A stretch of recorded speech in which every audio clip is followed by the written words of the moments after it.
Hello, everyone. Charles Watts here. Welcome back to Inside Arsenal. It is Tuesday. I hope the day is going well wherever you're watching or listening to this around the world. We are getting there slowly but surely. Only a few days to go now before Arsenal return to Premier League action with that game at Bournemouth on Saturday evening. We'll talk about that game a little bit later on in the show in relation to what's going on with Gabriel Martinelli.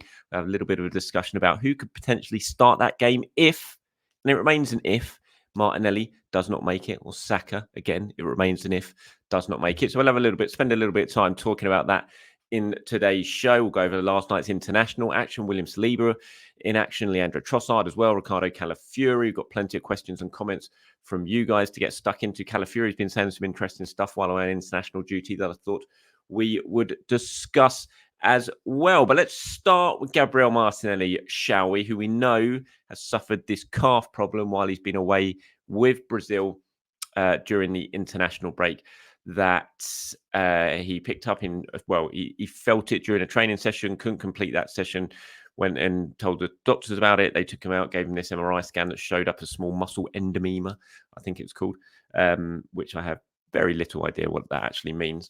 I have looked it up and I'm still really none the wiser. But my understanding on the Martinelli situation is he has stayed in Brazil. He hasn't come back to England. There is not an expectation that he's going to play for Brazil tonight. It's not been completely ruled out, but the expectation is he will not feature for Brazil in their game tonight. And he will then return with Gabriel Magalhães after that to Arsenal. But I don't think, from what I understand, certainly, that there is huge amounts of fear at Arsenal. This is anything potentially serious. A late decision will be taken whether he's fit enough to play against Bournemouth. Arsenal will assess him when he comes back. But the fact that he's stayed in Brazil, they haven't rushed him home. Brazil haven't sent him home quickly, and Arsenal haven't really sort of pushed to get him home quickly. There isn't too much concern, certainly from the conversations I've had, that this is anything particularly serious for Gabriel Martinelli. Obviously, look, he's got an injury issue. He's then got to fly all the way back from South America. So there is still a chance, obviously, that he will miss this weekend's game. But I don't think a decision has been taken about that yet. It will be taken once he gets back, once Arsenal assess him. Probably get back on Thursday after the sort of long flight. Will come in on Thursday, get assessed. Arsenal leave for Bournemouth on Friday after their training session at London Colney. They'll see if he can train in that session on Friday. A decision will be taken then whether or not he will go with the squad or not. No risk will obviously be taken with Martinelli. Arsenal do have cover, which we'll talk about in a second, in terms of who could potentially play for him.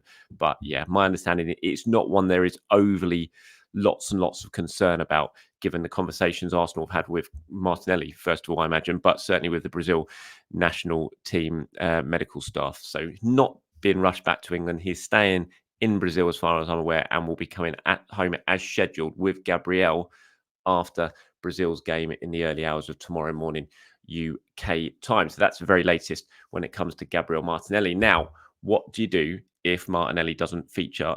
Which will be a shame, because Martinelli's been in excellent form, no doubt about it, in the lead up to the international break. We saw him score some goals, get some assists, exactly what we wanted to see from Martinelli, adding some end product to his game. So it'll be a real shame if he does miss out, but Arsenal certainly have options that they can use. A lot depends on Bukayo Saka as well, who, of course, is also in injury doubt after being sent home from England. Again, I don't believe that there is anything massively concerning Arsenal when it comes to this injury issue for Saka.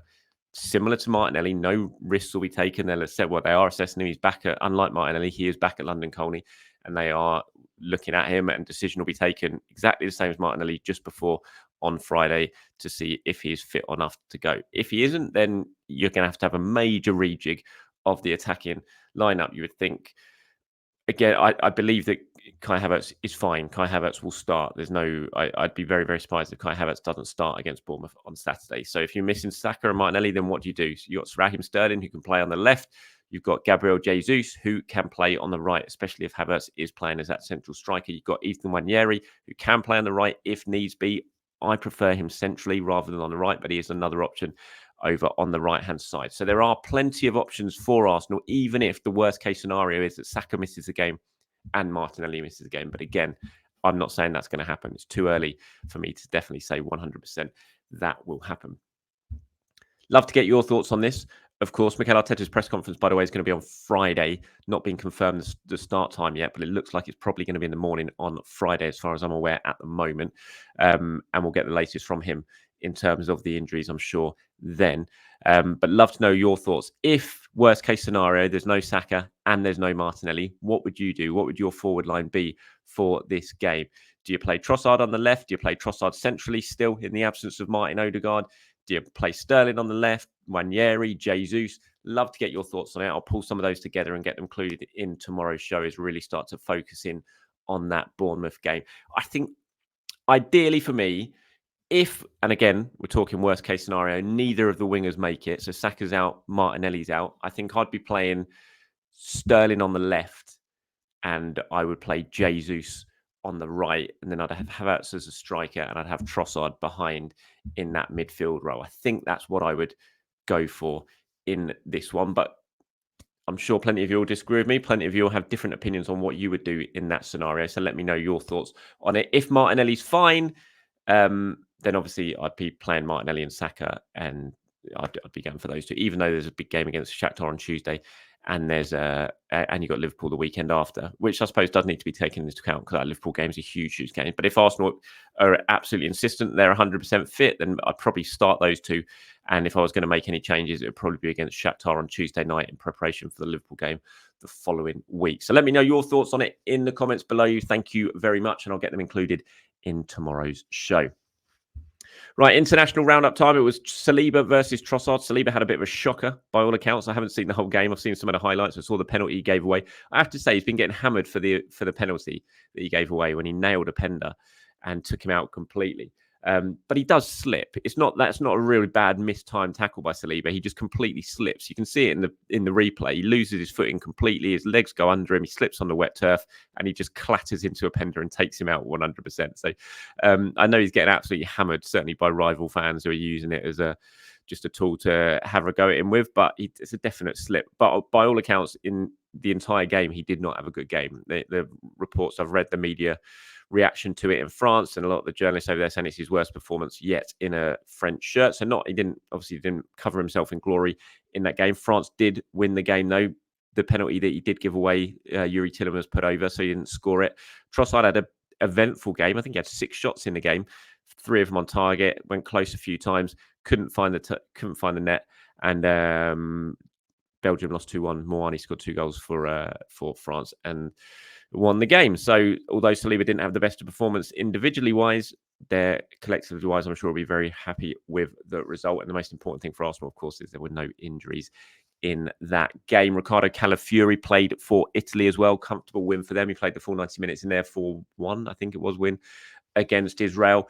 Had some interesting stuff to say, Calafiori, over the international break, speaking to the media ahead of the Israel game. He was speaking about the sort of start at Arsenal and the difference. What he's found is different at Arsenal than was like in Serie A. He said it's a bit difficult to say one single thing that makes a difference. So I'll mention 2. First, the intensity that they put into training and matches. It's something that caught my eye as soon as I arrived after the Euros. I found this very, very different from Italy. Then I don't feel like saying that we need to take something in particular from them, but matches are often fought until the end. Whatever team you are encountering, whether it's a small team or a more renowned one, no one thinks too much about defending. That is the big difference. In fact, it is much more counter-attacks and it is more fun to watch. Just that. He was then asked about Arsenal's start to the season. He says, we are definitely very young. In fact, I know most of the guys very well. And I can say, as you mentioned, that we are a great group. It's a bit early for sure because we've just started the season, but I am positive and the signs are positive too. So let's try and continue. So I thought that was quite interesting what he was saying about the difference between England and Italy. And again, all the new players always talk about it. The intensity of Arsenal's training session really catches them out when they first arrive, and it takes quite a while for them to adjust to it. But he's had a great start to life at Arsenal, Calafiori, really exciting player. Made himself really, really popular already, and really looking forward to seeing how he progresses over the next season or so under the stewardship of Arteta and his coaching staff. Right, this is what we've got to come tonight and overnight. Obviously, Martinelli still listed there in the Brazil game against Peru. Gabriel going to be playing that one as well overnight. And then before that, you've got Mikel Merino and David Raya for Spain versus Serbia, and Kivior playing against Croatia. Kivior came on as a substitute at half-time in their game the other day. It'd be interesting to see if he starts this match. this time, because he lost his place in the team after the Scotland, their game against Scotland in the last international break.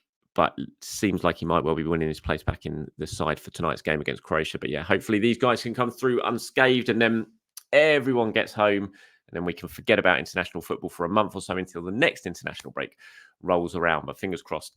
And I know Mikel Arteta will certainly be sitting in his office right now at London Colney, hoping these guys can come through it unscathed.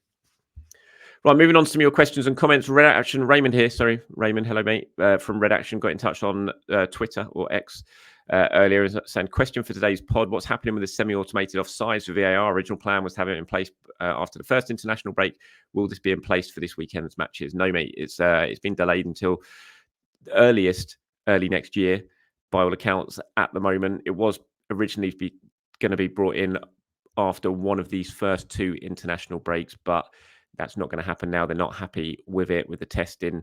They don't think the product's good enough yet to roll out. And they informed the Premier League clubs of that at the last shareholders meeting, that it has been delayed until early next year at the earliest. Whether that ends up getting pushed back until next season, now we'll have to wait and see. But certainly the decision's been taken that from the testing that they've done of it, that they're not confident yet enough in the equipment that they want to roll it out in the Premier League. So we're going to have to endure the lines being manually drawn by those I won't say the word I was going to use, those people in Stockley Park for a while yet, unfortunately. So yeah, no semi-automated offsides anytime soon in the Premier League. Matt has got in touch. Just wanted to bring this one up and say massive congratulations to Matt. He says, Theo Michael was born early this afternoon. For those of you checking in from a week or so, mum, dad and little Theo all recovering nicely. Walcott is not the namesake, but neither mum or dad is mad about that coincidence. Many congratulations, Matt. Great to hear, mate.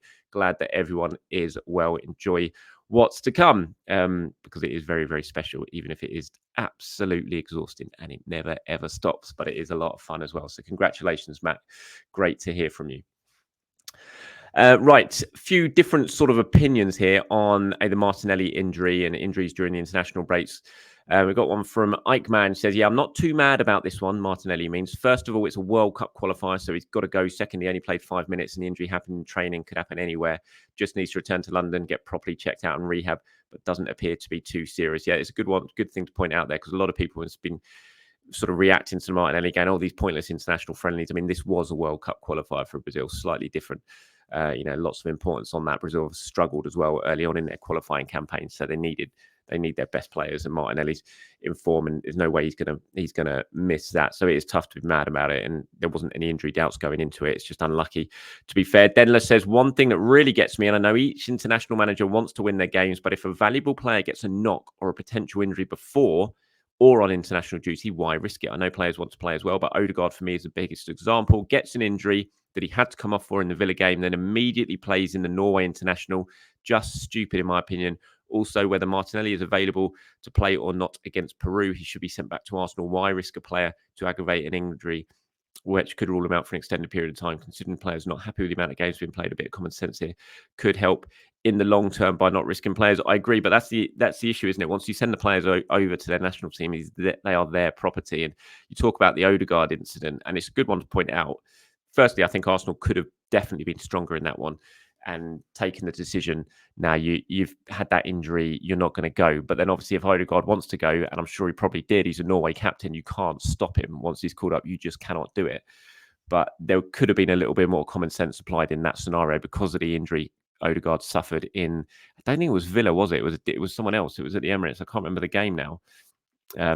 But it wasn't Villa, it was someone else. But they could have maybe used a little bit more common sense on that. But also the thing is, when you talk about managers not taking a risk, the Norway manager Solbakken is not, they've been performing very, very badly. He's under a lot of pressure, and once Arsenal aren't exactly his main priority, and he wants his captain playing because he's got a better chance of winning when Odegaard's playing. So would he really use common sense in that scenario, or would he think, I need Martin Odegaard to play in this game, so I'm going to play him even if he's not 100% fit? And that's the issue, isn't it? With the sort of difference between the club managers and the national team managers, they've all got their own priority when it comes to these players.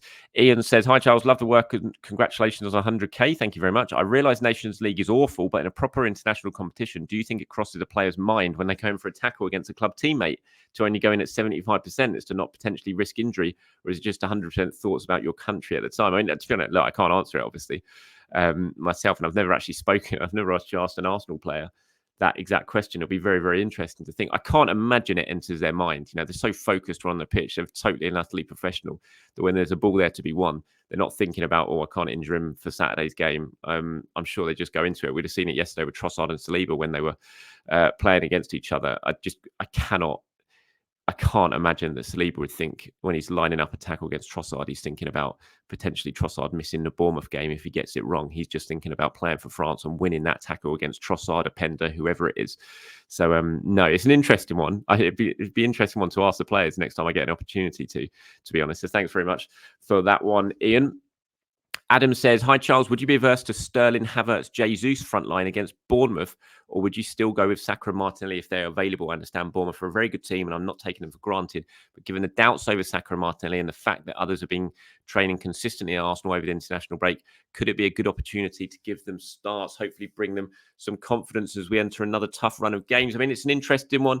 Personally, if Arsenal believe that Saka and Martinelli are fine to start against Bournemouth, then I'd be starting them, because it's going to be a tricky game. You know, Bournemouth are a decent side. They play good football. Arsenal are away from home. I would play Saka and Martinelli if they're fine. If they're deemed fine and the medical staff, they've deemed them fine to start, then I would start them for this game. I think if I was going to make changes in the next week, it would be for the Shakhtar game. Potentially, if I'm looking to maybe play Jesus and Sterling, I'd bring them in for that match and give Martinelli and Saka a bit of a rest ahead of the Liverpool game, but obviously have them on the bench against Shakhtar if they are needed, similar to what we saw before the international break. So no, if I would probably make the changes for that one rather than Bournemouth. So if Saka and Martinelli are fine, I'd be playing him in that game. Here's one from Lewis now to wrap this one up today. He says, I like to think of games in blocks between international breaks and set a target of points we need to get to keep up our title charge. With only a month to go, I can't believe there's only a month to go until the next international break. We have 4 Prem games against Bournemouth, Newcastle, Liverpool and Chelsea. In the Champions League, it's Shakhtar and Inter, then Preston in the Cup. What points target would you set for us given the difficulty of the games? For me, it's 8 points from the Prem games as a minimum, but ideally more, than winning the cup games other than Inter, where a draw would be acceptable given it's away and they look really strong this year. Yeah, Inter, that's going to be a hell of a battle, that Inter Milan game. They do look a decent team, I have to say. Interesting one. From those 4 Premier League games, how many points would I want? Well, obviously, I'd want 12. But I think Chelsea away is going to be very, very difficult. I like the look of Chelsea at the moment, I have to say. I think they've got real dangerous attacking players.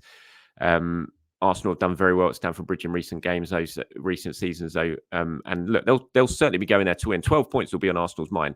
You go back to what they did in these games last season. Bournemouth, they won comfortably. Newcastle, of course, they lost very, very controversially. Liverpool, they won. Chelsea, they drew. So they got 7 points from those games last season. You definitely want more than that. I agree. 8 would be the bare minimum. I would say, I fancy Arsenal to win at Newcastle. I have to say, I'd be going 10 points I'd want for those games. Bournemouth win, Newcastle win, Liverpool win, Chelsea draw away from home. I think you would certainly think that's a decent haul from those 4 games, especially with some tricky games in.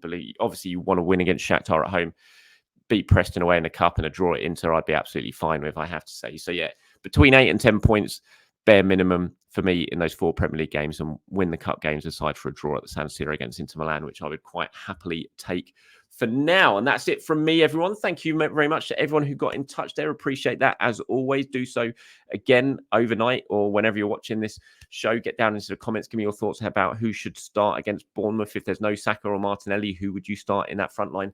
Let me know your thoughts on that or anything else Arsenal related. I'll pull them together and get them included in tomorrow's show. Until then, have a great day, everyone. Speak to you soon. Bye-bye.